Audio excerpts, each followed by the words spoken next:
नमस्कार, मैं अमित गोदियाल और आप देख रहे हैं उत्तराखंड हलचल। और कल विधानसभा में एक बयान के बाद पूरे उत्तराखंड में जो लोग हैं उनमें आक्रोश है। एक बयान विधानसभा में आया, उसके बाद जो पहाड़ के लोग हैं उनमें आक्रोश साफ देखा जा सकता है, जिसको लेकर तमाम राजनीतिक दलों ने भी पुतला दहन किया है। और अब मंत्री प्रेमचंद अग्रवाल की शव यात्रा भी ऋषिकेश से आज निकाली जा रही है। बस सदन में कुछ और भी देखने को मिला।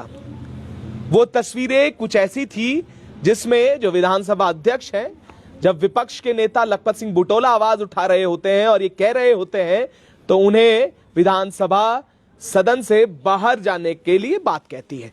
इस पर चर्चा भी करेंगे और बात कहेंगे कि एक तरफ जब पहाड़ के जो समाज के जो लोग हैं उन्हें साला कर संबोधित करते हैं और मंत्री का एक बयान इस पर आता है, वो कहते हैं कि मेरे बयान को तोड़ मरोड़ कर पेश किया गया। सिमल जी, सीधा सवाल है, पहले एक बयान आता है, उस बयान में जो बोला गया सबने सुना, उसके बाद मंत्री जी का एक और बयान आता है, इसमें कहते हैं कि मेरे बयान को तोड़ मरोड़ कर पेश किया गया है। क्या कहेंगे इस पर? ये पहले के ज़माने में क्या होता था कि जब इलेक्ट्रॉनिक मीडिया नहीं था, सोशल मीडिया नहीं था जी, केवल प्रिंट मीडिया था, तो तब इस तरीके के एक सुविधा थी राजनेताओं को या लोगों को कि वो कुछ भी बोलें तो जो पत्रकार लोग नोट करके छापते थे, तो वो एक बयान, वो उनका एक बहाना या सफाई चल जाती थी कि साहब तोड़ मरोड़ के पेश किया गया, क्योंकि उसका कोई डॉक्यूमेंटेशन होता नहीं था कि उन्होंने बोला क्या। बिल्कुल। अब जिस तरीके के ऑडियो विजुअल मीडिया में आ गए हैं, मीडिया में उस तरीके से अब ये इस तरीके के जो बहानेबाजी है ये पुरानी है। जो उन्होंने बोला वो न सिर्फ सदन बल्कि पूरे प्रदेश ने सुना। सोशल मीडिया पे उसके जो फुटेज हैं वो वायरल हैं। ऐसे में उनका ये बात बोलना ये सीधे सीधे दुर्भाग्यपूर्ण है और उनके अहंकार को दिखाता है कि वो माफ़ी मांगने को तक ठीक से तैयार नहीं है। मतलब वो उनका हृदय में ये बात नहीं है कि माफ़ी, जो गलत हो गया है एक बार तो माफ़ी मांग ली जाए। उनको सदन में आज कई सारे जो विधायक हैं उन्होंने समझाया कि भाई माफ़ी मांग लो, माफ़ी मांगने में क्या जाता है, नहीं तो ये बवाल बढ़ेगा। लेकिन उसके बावजूद भी जो है वो अपनी हट दरमिदा पे अड़े रहे और उसके बावजूद भी बोल रहे हैं कि साहब मेरे बयान को तोड़ मरोड़ के पेश किया गया है। तो इसका मतलब सीधी सी बात है कि वो इस बात को मानना नहीं चाहते हैं और ये उनकी एरोगेंसी को दर्शाता है। एक जनप्रतिनिधि, एक पब्लिक फिगर व्यक्ति को विनम्र होना चाहिए। अगर उनसे गलती हुई है तो उसको एडमिट कर लेना चाहिए और बात वहीं ख़त्म भी हो जाती। काफ़ी हद तक लोगों का आक्रोश भी कम हो जाता। लेकिन इस तरीके के जो बहानेबाजी वाले बयान हैं उनके, इससे आक्रोश और बढ़ेगा। और वही कारण है कि आज हमने नेहरू कॉलोनी चौक पर देहरादून में विधानसभा के पास उनका पुतला दहन किया और माननीय मुख्यमंत्री जी से मांग की है कि इनको तत्काल अपने कैबिनेट से, मंत्रिमंडल से आप बाहर का रास्ता दिखाएं, इन्हें बर्खास्त करें और माननीय विधानसभा अध्यक्ष इन्हें कम से कम आगामी 2 सत्रों के लिए सत्र में आने से प्रतिबंधित करें। तो उसके बाद ये होता है कि विपक्ष के एक नेता हैं लखपत सिंह बुटोला, बद्रीनाथ विधायक हैं, पहली बार विधानसभा गए हैं, वो भी इस आवाज को, क्योंकि लोगों ने कहा जो नेता विपक्ष में है वो आवाज क्यों नहीं उठा रहे हैं, उन्होंने आवाज उठाई तो विधानसभा अध्यक्ष ने उन्हें कहा कि आप राजनीति मत कीजिए। इस पर क्या कहेंगे आप? विधानसभा अध्यक्ष जो रितु खंडूरी हैं वो आज की डेट में आप लगा लीजिए कि उन्हें कल ही इस बात पर विरोध करना चाहिए था। लेकिन दुर्भाग्यपूर्ण है कि ना तो उन्होंने कल इस बात का विरोध किया, ना किसी विधायक ने जो है इसका इस मुखर तरीके से विरोध किया। तो ये दुर्भाग्यपूर्ण है। और सदन की जो पीठ है वो हेडमास्टरनी अपने आप को कहती हैं, लेकिन जिस सदन की वो हेडमास्टरनी है उस सदन के हेडमास्टर ऑलरेडी प्रेमचंद अग्रवाल रह चुके हैं जी। तो उनसे पहले जब प्रेमचंद अग्रवाल जी हेडमास्टर रह चुके हैं, ऐसे में जो रितु खंडूरी जी हैं उन्हें सीधे ये इस तरीके के बयान ये है कि वो खुद प्रेमचंद अग्रवाल जी के दबाव में हैं।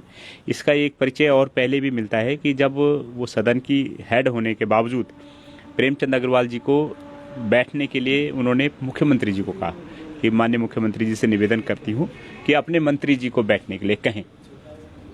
तो मुख्यमंत्री जी का क्या रोल आता है सदन में? मुख्यमंत्री जी का तो कोई रोल नहीं है भाई, वो एक साधारण विधायक ही तो है आपके सामने। फिर जिस तरीके से अन्य सदस्य हैं उस तरीके से वो भी हैं। तो अपनी गेंद को मुख्यमंत्री के पाले में सरकाने की उनकी आदत पुरानी है। चाहे देहरादून में बजट सत्र कराने का मामला हो, उन्होंने डायरेक्ट न बोल के मीडिया के माध्यम से बुलवाया कि मैं मीडिया के माध्यम से बोलना चाहती हूँ कि सदन को देहरादून में कराएं जी। तो बड़ी बात यह है कि ये मिसकम्युनिकेशन, ये कम्युनिकेशन गैप कहाँ से आ गया? वो डायरेक्ट भी बात कर सकती थी मुख्यमंत्री जी से, पार्टी के फोरम पे अपनी बात रख सकती थी। जब एक सत्ताधारी पार्टी के विधायक को और एक विधानसभा अध्यक्ष को अपनी बात पहुंचाने के लिए भी मीडिया की जरूरत पड़ रही है, तो ये सीधे सीधे इसी बात का परिचायक है कि वो अपनी गेंद दूसरे के पाले में डालना चाहती हैं। वो खुद एक सदन की अध्यक्ष की जो मर्यादा है, जो पीठ की जो कुर्सी की मर्यादा है, जिसको वो चेयर करती हैं, उसकी मर्यादा का खुद उन्हें एहसास नहीं है, उसकी मर्यादा, उसकी गरिमा का खुद उन्हें ध्यान नहीं है। और जो विधानसभा अध्यक्ष ऑलरेडी भाजपा के प्रचार में लगी रहती हूँ, भारतीय जनता पार्टी के सदस्य अभियान में घूमती रहती हूँ, तो उनसे और इससे अलग कोई उनका रोल होगा, उसकी उनसे ज़्यादा अपेक्षा की भी नहीं जा सकती। बिल्कुल अपेक्षा नहीं की जा सकती। प्रमोद काला जी भी यहाँ पर है। काला जी, एक बात तो है कि कहते हैं ना कि हमारे एक बड़ा इतिहास रहा है उत्तराखंड का। वीरचंद सिंह गढ़वाली जैसे लोग हुए और बद्रीदत्त पांडे जैसे बहुत सारे ऐसे नाम हैं जो शायद बहुत बड़े नाम हैं। वो कहते हैं कि अब उबाल खत्म हो गया है। उबाल आज देखा कि शव यात्रा के रूप में कुछ लोग निकले हैं। सेमवाल जी ने बड़ी सहज तरीके से कह दिया कि हमने पुतला दहन कर दिया, इतिश्री कर ली, मतलब पुतला दहन करके इतिश्री कर ली। वो कहाँ है, वो कहाँ है वो प्रदेश जहाँ पर इतनी बात पर जो कूदा जंगूरा खाने वाली बात कहने वाले व्यक्ति, वो लोग वो आज शांत हो चुके हैं। पता लगता है कि सब कैजुअल है, कुछ भी कह दिया जाए, किसी को बीच सड़क पे मार दिया जाए, पर जो लोग हैं वो फिर भूल जाएंगे। क्या कहेंगे इस पर? नहीं अमित भाई, ये मैं थोड़ा सा इसमें आपका जो आपने बात कही है कि खून ठंडा पड़ गया, ऐसा नहीं है।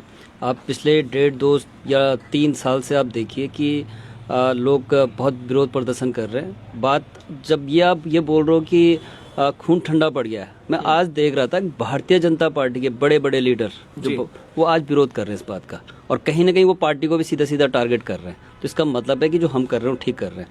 अब बात आती है कि ये जो आप विधानसभा में भी जो भी प्रकरण हुआ है, ये आखिर हुआ क्यों है जी? क्योंकि अगर एक नेता अपने संघर्ष से निकलेगा तो जनता को समझेगा। जिन्होंने संघर्ष नहीं किया, आप बता दीजिए उत्तराखंड विधानसभा के अंदर कितने नेता ऐसे हैं जिन्होंने संघर्ष किया और तब जाके जनता ने उनको नेता बनाया हो। तो संघर्ष किसी ने किया नहीं है, तो वो खून उबाल आएगा कैसे? जब किसी एक प्रधानमंत्री जी के नाम पे या एक पार्टी के नाम पे अगर चुनाव जीत जाना है तो ये लोकतंत्र के लिए भी खतरा है। तो अब लेकिन जो अभी हाल फिलहाल में जितना भी ये धरने प्रदर्शन हो रहे हैं, आज ये केवल देहरादून में नहीं हुआ है। मैं देख रहा था कि आज पौड़ी के दूरस्थ क्षेत्रों में, बीरोखाल, पोखड़ा सरी की जगहों में आज ये पुतला दहन के कार्यक्रम हो रहे हैं। और इसके साथ प्रेमचंद अग्रवाल जी का घमंड जो है ना, मुझे तो ये लगता है कि उनको अब एक मनोरोग चिकित्सक के पास जाना चाहिए या फिर उनको अपने एक डॉक्टर के पास जाना चाहिए। मुझे लगता है उनका ब्लड प्रेशर बहुत बढ़ा हुआ है, और दूसरा उनके साथ एक मानसिक रोग उनको हो चुका है। वो क्या है? घमंड। तो वो शायद अब वक्त आ गया है। और विधानसभा अध्यक्ष जी की आप बात कर रहे थे, विधानसभा अध्यक्ष जी, आप विधानसभा के अंदर आप किसी पार्टी के नेता नहीं है। आप बताइए ना कि प्रेमचंद अग्रवाल जी ने क्या कहा, आप स्पष्ट करिए। आपका फर्ज बनता है कि आप बताएंगे, कि आप जनता को बताएंगे कि ये आखिर उन्होंने कहा क्या था। और इसमें कहा, जो सुनाई दिया है वही उन्होंने कहा था, क्योंकि उनका ये व्यवहार है। आप इस चीज़ से देखिए कि कभी वो सुरेंद्र सिंह नेगी को सलाम पीटते हैं, कभी वो बेरोजगार जो ये पूर्व आंदोलनकारी हैं उनके मंच में जाकर उन्हीं को डांटते हैं। तो ये उनका इतिहास रहा है। अच्छा, इतिहास रहा है। एक वाक्य और हुआ है, वो वाक्य भी मैं आप सबके सामने रखना चाहूंगा, आपको भी मालूम होगा। एक और मंत्री हैं जो एक पत्र लिखते हैं, वो पत्र बड़ा वायरल है, जिन्होंने एक पत्र लिखा है बंगाली समाज के लिए और उसे विधानसभा के पटल वो भी वायरल हो रहा है। एक तरफ तो ये पूरा सिनेरियो हुआ जहां पर इस तरीके की बातें हुई, दूसरी तरफ वो मंत्री जी का वो लेटर बाहर आना और उसमें बंगाली समाज के लिए लिखना। सबसे बड़े सवाल है कि एक बयान पर तो चुप्पी, और दूसरे बयान को लेकर, एक समाज को लेकर उन्होंने इतना जो एक भावना दिखाई है, एक मैं कहूंगा सद्भावना उनके लिए रखी है, तो इनके लिए क्यों नहीं? जिस समाज का वो प्रतिनिधित्व करते हैं, उस समाज के लिए उन्होंने अगर कुछ बोला तो वो एक अपने आप में अलग विषय है। सबसे बड़ी बात यह है कि यहाँ पर मैदान में 4 विधायक खड़े होते हैं और मलिन बस्तियों के लिए अध्यादेश ले आते हैं उनके दबाव में। पहाड़ के इतने विधायक हैं, लेकिन आज भी चमोली, बद्रीनाथ, रुद्रप्रयाग वाले रास्ते में जितने भी जो लोग आजीविका कमा रहे हैं, चला रहे हैं, अतिक्रमण के नाम पे उनके हट्स जो हैं उजाड़ दिए गए। जो दशकों से वहाँ पे रोजगार कर रहे थे, छोटा मोटा ढाबा चला रहे थे, उनको तो हटा दिया गया कि साहब हमें एनजीटी में जवाब देना है। तो बड़ी बात यह है कि कौन लोग अपने समाज का प्रतिनिधित्व कर रहे हैं। जो यहाँ पे सबसे बड़ा दोष मैं देना चाहूँगा कि जो पर्वतीय समाज के लोग हैं, जिनको कल ये प्रेमचंद अग्रवाल जी ने एक गाली दी है, वो उस पर्वतीय समाज के प्रतिनिधित्व करने वाले विधायक का हैं, वो कुछ क्यों नहीं बोलते? अगर यही होगा तो आने वाले समय में इसी तरीके की चीज़ें होंगी। कभी कोई बंगाली समाज के लिए यहाँ पे जनजाति का दर्जा मांगेगा, कभी कोई अपने दूसरे समाज के लिए मांगेगा, कभी कोई यहाँ से शंभू पासवान को टिकट दिलवाएगा। आने वाले समय में अगर यही पहाड़ के लोग चुप रहे, इस तरीके के जो विधायक हैं वो चुपचाप रहे, तो कल के दिन आप देखना कि बिहार के लोगों को थराली और पुरोला जैसी जो आरक्षित सीटें हैं उनको टिकट मिलेगा वहाँ से। नहीं तो फिर बोले कहाँ पर? विधानसभा में तो बाहर निकाल दिए जाते हैं। जगपत सिंह बुटोला जी बोले तो उन्हें तो बाहर का बोल दिया कि आप बाहर, उन्होंने कह दिया कि मैं सदन से चला जाऊंगा, उन्होंने कह दिया कि चले जाए। कहाँ उठाएंगे आवाज? नहीं, सदन में क्या है भाई, जनता से बड़ा तो कुछ नहीं है। लखपत सिंह बुटोला जी हैं या तमाम विधायक, इन सबको एकजुट होना चाहिए इस मुद्दे पे। और अगर विधायक लोग सदन नहीं चलने दें इस मुद्दे पे या चर्चा की बात करें, तो मुझे नहीं लगता कि जनप्रतिनिधियों से बड़ा कोई है। फिर पब्लिक उनके साथ है। अगर कोई जनप्रतिनिधि आगे आकर के इस पर स्टैंड ले, पब्लिक को साथ में ले, तो मुझे नहीं लगता कि सरकारें सुनेंगी नहीं इस बात। 100% सरकारें सुनेंगी, लेकिन अगर केवल रस्म अदायगी होगी तो बात अलग है। अगर सारे विधायक जिस तरीके से अपने वेतन भत्ते बढ़ाने के लिए एक साथ खड़े होते हैं, उस तरीके से कम अगर पहाड़ के विधायक भी एकजुट हो जाएं, तो बाकी तमाम विधायक जिसके समाज पे ये टिप्पणी नहीं है, वो लोग भी साथ में खड़े होंगे। क्योंकि जो मैदानी क्षेत्र के विधायक हैं, वही प्रेमचंद अग्रवाल खुद, जिन्होंने पर्वतीय समाज को गाली दी, 4 बार उनको विधायक बनाया, तो उसमें क्या पर्वतीय समाज के लोग उनके वोटर नहीं थे? सभी वोटर पर्वतीय समाज के लोगों ने भी उन्हें सर आंखों पर बिठाया, चाहे मोदी जी के नाम पे हो, चाहे अटल जी के नाम पे हो, चाहे किसी के भी नाम पे हो, लेकिन सर आंखों पर बिठाया, उन्हें जिताया है। तो उसमें चाहे वो कोई भी मैदानी क्षेत्र का विधायक क्यों ना हो, लेकिन उसमें पर्वतीय समाज के लोगों की भी है, उत्तराखंड के समाज के लोगों की है। एक और आप कहते हैं कि साहब कुमाऊं हो, जौनसार हो, गढ़वाल हो, सब उत्तराखंडी हैं, और दूसरे और जो है आप इस तरीके की अगर हरकतें करेंगे तो ये मतलब स्वीकार्य नहीं है, और इसका विरोध भी होना चाहिए। और मेरी तो मांग है कि तमाम जितने भी बाकी विधायक हैं, वो किसी भी क्षेत्र से आते हो, मैदान से आते हो, पहाड़ से आते हो, जौनसार से, कुमाऊं से, गढ़वाल से आते हो, जो गलत है वो गलत है, उसको पहाड़ और मैदान के नज़रिए से न देख के, बल्कि सिंपल ये कहें कि आपने एक समुदाय, एक पर्वतीय समाज के लिए अगर गलत बोला है, तो इसकी चारों तरफ से निंदा होनी चाहिए। सभी लोगों को इसके खिलाफ एकजुट होना चाहिए। नहीं तो कल के दिन फिर कोई मैदान का विधायक पिटेगा तो बाकी लोग सब चुपचाप होकर उसका तमाशा देखेंगे। तो सदन की गरिमा बचाने का काम न सिर्फ पहाड़ के विधायकों का है, बल्कि जो गलत है उसके लिए सभी को आगे आकर के जो है उसका विरोध करना चाहिए। और प्रेमचंद अग्रवाल पे एक तो आगामी 2 सत्रों के लिए प्रतिबंध लगना चाहिए और उन्हें मंत्रिमंडल से बर्खास्त किया जाना चाहिए इस बार, ताकि औरों के लिए भी एक सबक हो। बिल्कुल, पुष्कर सिंह धामी ने भी बात कही है। उन्होंने कहा है, सबसे बड़ी बात तो यह है कि यहाँ पर जो लड़ाई है उसे इस तरीके से दिखाया जाता है कि ये पहाड़ और प्लेन्स की लड़ाई। सबसे बड़ा फर्क ये है, सवाल यहाँ पर यह है कि जब ये प्रदेश मांगा गया तो भौगोलिक स्थिति के तौर पे मांगा गया।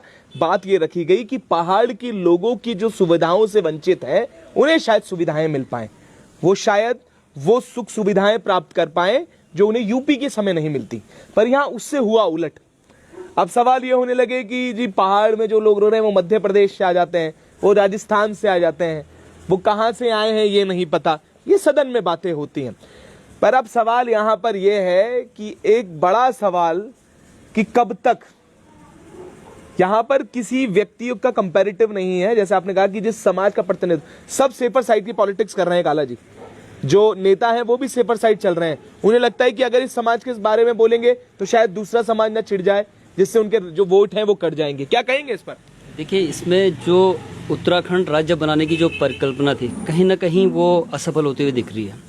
अब ये पहाड़ी और मैदानी की बात कहाँ से आई, ये सबको समझना पड़ेगा कि हमारी एक बच्ची जो अंकिता भंडारी, जब उसे मारा जाता है, और किसके द्वारा मारा जाता है ये सबको पता है कि विनोद आर्य के बेटे और जो भी उसमें थे उन्होंने मारा और उसको न्याय नहीं दिया जाता है।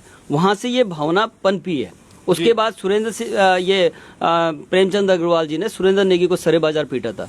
उसके बाद उन पे कोई कार्रवाई नहीं हुई, न आज तक वीआईपी के नाम का पता चला। तो ये भावना हम पे आएगी और आनी भी चाहिए, क्योंकि ये राज्य पहाड़ी राज्य था। आप ये 15 अगस्त 1996 को तत्कालीन प्रधानमंत्री एचडी देवेगौड़ा जी ने जो उत्तराखंड राज्य की घोषणा करी थी, वो केवल और केवल एक पहाड़ी राज्य था, जिसमें उधम सिंह नगर और हरिद्वार नहीं था।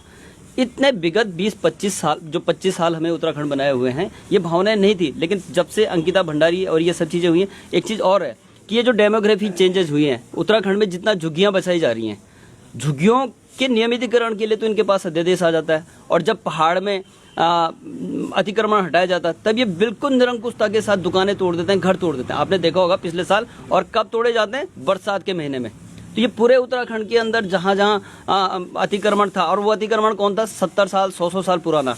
अभी एक हाल की घटना है, एक हाल की घटना है थराली के अंदर जी। वहाँ के जो 70 80 100 साल से वहाँ पे रह रहे हैं, और उनको वहाँ से अपने घर छोड़ने के लिए वो जा रहे हैं, नोटिस जा रहे हैं। तो ये हो क्या रहा है? ये पहाड़ी राज्य के अंदर हमारी बातें नहीं की जा रही हैं, लेकिन झुग्गी झोपड़ी बसाने की नियमितीकरण की बात हो रही है। ये वोट बैंक बढ़ा चुके हैं, डेमोग्राफिकल चेंजेस यहाँ पे हो चुका है। और अब आप देखिए, कल जो भू कानून ये लेके आए हैं, उसमें उधम सिंह नगर और हरिद्वार को छोड़ दिया जाता है। क्यों? क्योंकि वहाँ पे आके डेमोग्राफी बढ़ाओ, और उसके बाद इनका वोट बैंक बन जाएगा, उसके बाद हमारे पहाड़ियों का क्या होगा। तो ये भावना जो आ रही है, ये लाजमी है, इसमें कोई गलत भी नहीं है। ठीक है, भावनाएं आ रही है, ये लाजमी है।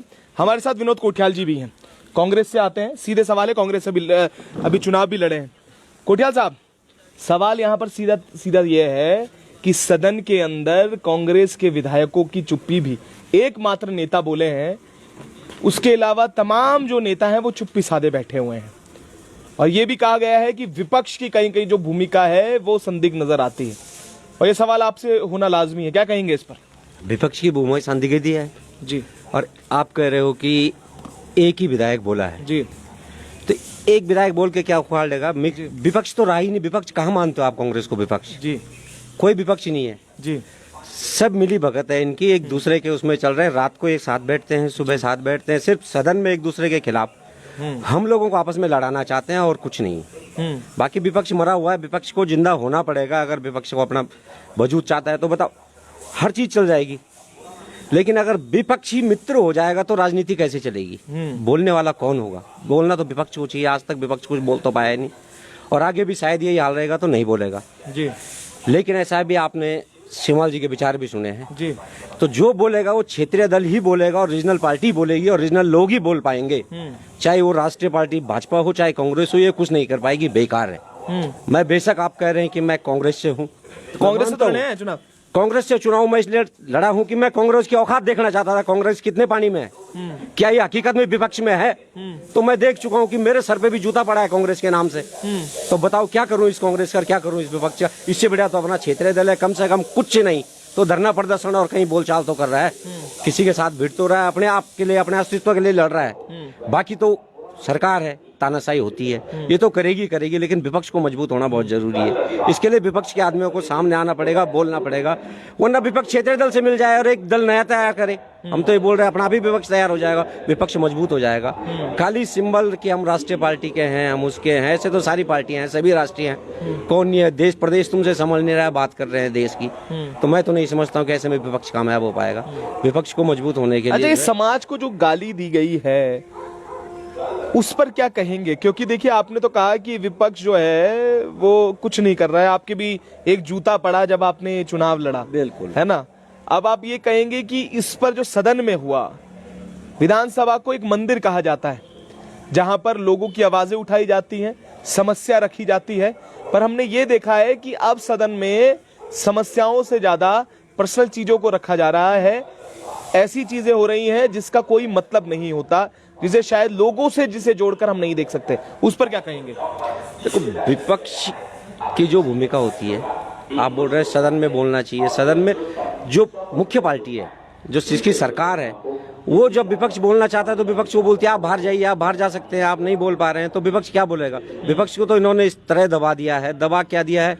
एक दूसरे से मिले हुए हैं और कुछ नहीं है, बस एक दूसरे के साथ चलता है इनका, बाकी ये कुछ नहीं कर पाएंगे। अगर मजबूती चाहिए और ये गाली गलौज हो रही है तो इनके लिए सीधे आप इसको बर्खास्त करो ना।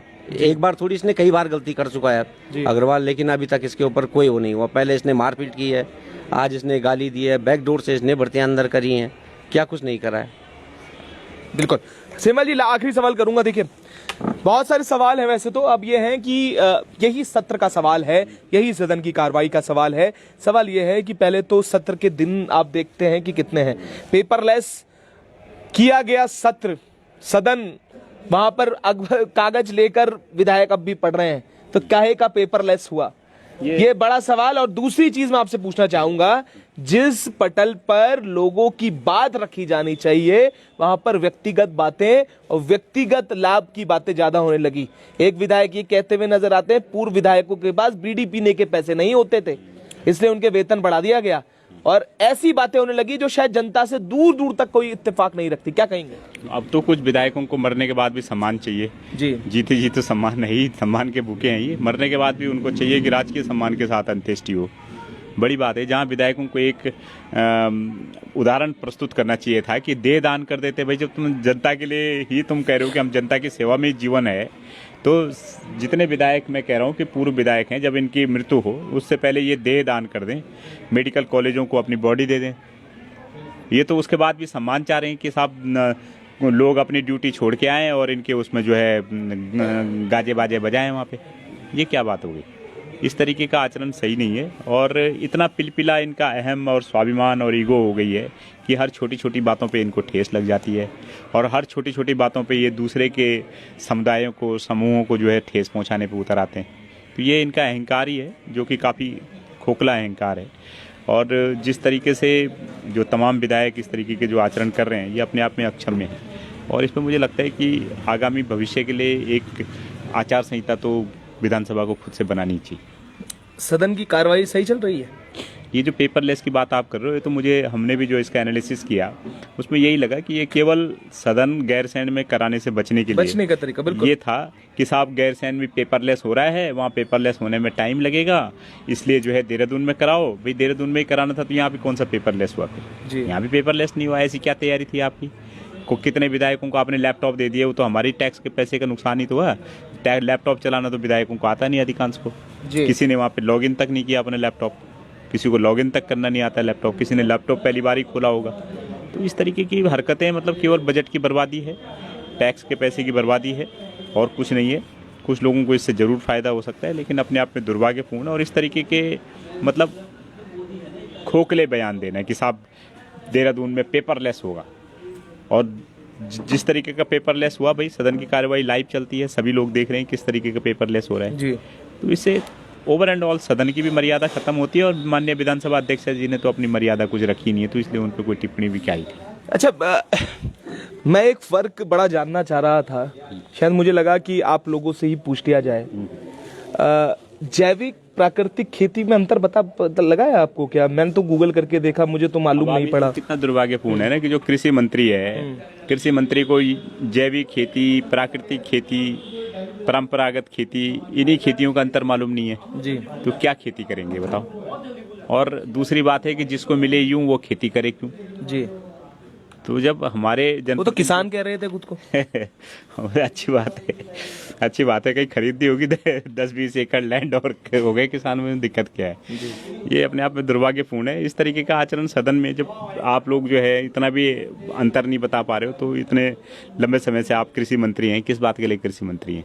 किस तरीके की वो योजनाएं हैं?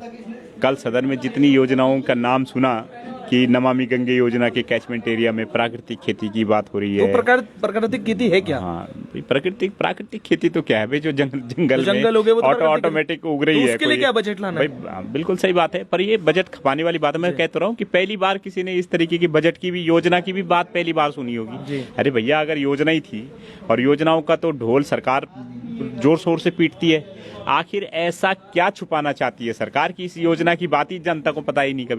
कभी अखबार में इसकी 2 लाइन की खबर नहीं पड़ी। मतलब आप केंद्र से बजट आए, आप फाइलों में उसे खा जाओ और बात खत्म। वो तो सदन में अगर इस पे सवाल नहीं लगाते, उन्हीं के सत्ताधारी पार्टी के विधायक ने सवाल लगाया, गैरोला जी ने, अगर वो सवाल नहीं लगाते तो शायद पता भी नहीं चलता कि कोई योजना भी इस तरीके की है। खा पी के अभी मार्च फाइनल हो रहा है, चपट हो जाती, खत्म हो जाती। जंगल में मोर नाचा किसने देखा? उन्होंने कहा हाँ जी प्राकृतिक खेती हो गई जंगल में। अरे जब जंगलात विभाग को अपने जंगल में लगाए हुए पेड़ों का पता नहीं है, हिसाब किताब नहीं है, वो अपने लगाए हुए पेड़ नहीं बचा पा रहे, तो ये परंपरागत खेती क्या बचाएंगे? ये सीधे सीधे बजट की बंदर बांट है और कुछ नहीं है। और अगर सरकार वाकई ये कल्याणकारी ऐसी कोई स्कीम थी जो सेंट्रल गवर्नमेंट से ये लागू कर रही थी, तो भाई तुम्हें उद्घाटन करना चाहिए था, जनता को बताना चाहिए था।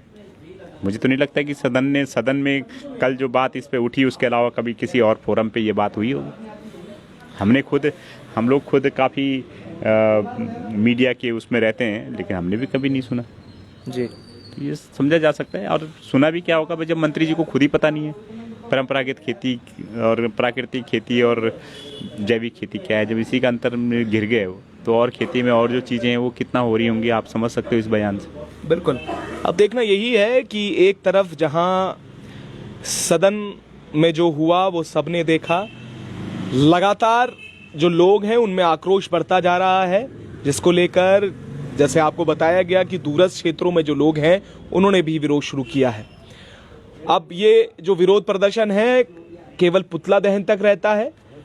अब सवाल तो बहुत सारे हुए, इससे पहले कोई नई बात नहीं हुई जब इस तरीके के प्रकरण निकल कर आए, पर क्या ये प्रकरण अब लोगों के दिल तक घर कर पाएगा, झंझोर पाएगा उस पूरी आत्मा को जो शायद अब भी उत्तराखंड की वो यादें समेटी हुई है।